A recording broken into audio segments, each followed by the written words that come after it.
Y'all, there is trouble in paradise for real.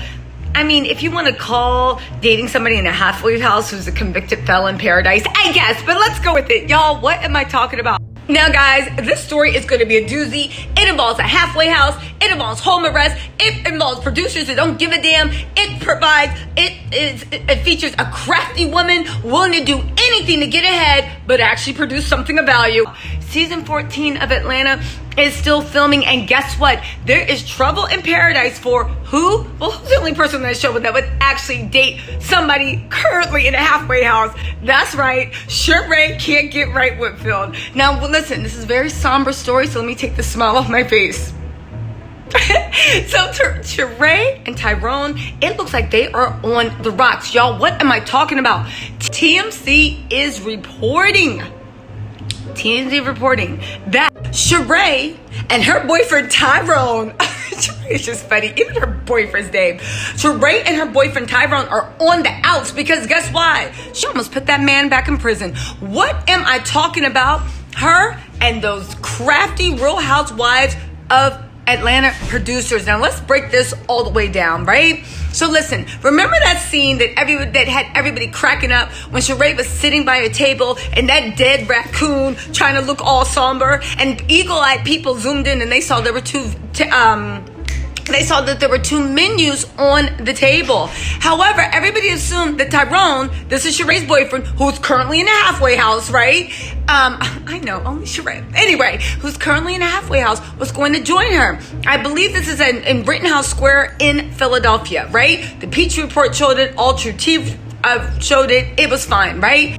However, Tyrone, who's currently on home confinement, literally said that he never planned the show. Now, for those of you guys that don't know, Sheree's big storyline was, because like the Real Housewives of Atlanta is obsessed with like, oh no, we need a romance storyline. Even though they never really show any of their home lives, all they show is them knucking and bucking and fighting and like clapping back at each other, which is fine. It's Real Housewives, right? But anyway, Tyrone was scheduled to be a big part of Sheree's storyline. However, I don't think she cleared that with Tyrone. Now, TMZ is reporting that Sheree actually told Tyrone that she was coming down from New York, because remember I told y'all, I broke this story first, that the Real Housewives of Atlanta were having their first all-cast trip in New York City, right? So she told Tyrone, hey boo, I'm gonna come check you. You like what I did there? I'm gonna come check you when I leave New York, and I'm gonna come see you in Philly. And he was like, all right. Now, according to Tyrone Biggins, I know I've been dying to say that, shout out to Dave Chappelle, but according to Tyrone, he thought that Sheree was going to come see him in home confinement. They were going to have a nice little lovey-dovey scene. Instead, Sheree said to meet me at this restaurant on Rittenhouse Square. Now, this was a big no-no because the rules of Tyrone's probation, right? The rules of how the hell is this Real Housewives of Atlanta, and you're supposed to be the upper crust of Atlanta, and you're showing us you dating someone on house arrest, a halfway house, or home confinement? I mean, honestly, is this what socialites do in Atlanta? I already know the answer to this. No, it is not. Anyway, right? Anyway, like I was saying, she told Tyrone to meet her at the restaurant on Rittenhouse Square. Tyrone said, nah, because if I violate the terms of my probation, they are going to send me back to prison. The Real Housewives of producers, according to TMZ, super mad about it. Sheree and the producers then, to save the scene, because they had already driven down to Philadelphia, right? To save the scene, said, you know what? Let's just act like he stood you up. Now, you know Real Housewives of Atlanta is heavily produced, right? This was a complaint people have, and it looks like they're still up to their own tricks. So they said, you know what? Let's just act like he stood you up. We know he's not coming because, again, Sheree didn't tell him until she arrived there that he was supposed to meet her outdoor. I believe, and this was at the restaurant in Philadelphia, I believe it was Park. It's a Steven Starr restaurant. It's like a French outdoor restaurant. All the movers and shakers in Philadelphia and the scammers, low-key, always sit outside to be seen. Sheree, like I said, in this photo, is sitting outside with that dead raccoon coat, trying to be seen, looking like the saddest little girl, right? Right? So anyway, Tyrone said, nah, I'm not coming there. The producer said, you know what? To save the scene, because we already did this, and who cares, because we need a storyline, we're going to act like he stood you up. So they put two menus on the table. Now stay with me on this, because this is where things get a little bit messed up on Sheree's part and on Real Housewives of Atlanta part, right? However, the issue is with Tyrone, because they might be looking for Tyrone right now. You hear those sirens in the background? Sheree, you see what you did to that man?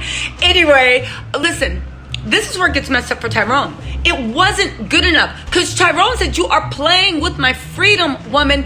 Don't you understand that even if it even looks like I was considering leaving parole, breaking parole, leaving this halfway house, or I think he's on home arrest actually, leaving the terms of my parole, don't you know even me thinking of it is a violation of my parole? So it doesn't matter that I never met you. The fact that you guys were even trying to make a storyline that I was going to meet you is bad enough, and you are playing with my freedom. He explained this to Sheree and the Real House. He explained this to Sheree. He explained this to the Real Housewives of Atlanta producers. It is unclear whether that scene is actually going to be aired in footage. Now, TMZ has it on very reliable sources. Side note, Tyrone was literally creeping to the payphone. Tyrone literally took his cell phone out of his sock that he keeps in his Nike shower shoe underneath his bed. I don't know, are you guys allowed to have phones in halfway house? But Tyrone literally snuck underneath his mattress and turned it on and pulled out his Fisher-Price phone so his parole officer wouldn't know, and called TMZ on speed dial, because they have a good authority that they have not spoken since that November 6th date when Sheree tried to ambush him along with the Real Housewives of Atlanta and have him filmed. Now, we all know the Real Housewives of Atlanta don't give a damn about anybody but that storyline. However, Sheree's been with Tyrone for a while. Now, I know Tyrone has been locked up. They won't let him out. And now he's in that halfway house or whatnot. But you knows that Sheree is all about the bag. So somehow he gave her the treasure map, and she's digging up bundles of ones outside her house like the Shawshank Redemption. That must be what's keeping on the lights, because we know it's not She by Sheree. More on that later in the video, right? However, you guys, what do you think about this? They have not spoken. This might be a breakup. At the very least, he is telling her, woman, stop playing with my freedom. I cannot even look like I was considering breaking parole. And my freedom is not worth this scene. It's not worth anything. And actually, again, if Sheree was smart, she would know the Real Housewives of Atlanta producers are good for bringing her back a season, having her play herself, go to war with Kenya, say a few one-liners, and then tossing her away. But like I said, the Real Housewives of producers are good for using Sheree for a season to do whatever and then throwing her away. Y'all, what do you think? Do you think that Sheree was messed up for doing this? These reports are 100% believable. And honestly, like I said, Tyrone's probably the one that tipped off TMZ, because they have inside sources, and the Real Housewives of Atlanta and Sheree would never admit to this because it messes up her storyline. You guys, on a scale of 1 to 10, how messed up is this? Do you think that Sheree was right to steal a bag? I mean, honestly, how much stability is there with somebody that can't go outside the house after dark and they need to ask a parole officer, can they buy you a hug and a bag of chips? Listen, think what you want. Let me know in the comments. Let me know what's going on. But I'll tell you one thing. The hopes of Real Housewives of Atlanta, we're going to keep hope alive. But it looks like they are still doing the heavily produced things. But Tyrone blew up that spot because he was like, you're not playing with my freedom, right? And also, what does this mean for Sheree's future on the Real Housewives? Where her main story that she wanted to be tied to is not playing ball, because her storyline, it seems like Tyrone said, is not worth his freedom. Y'all, let me know what you think in the comments, and I'll talk to y'all later. Bye.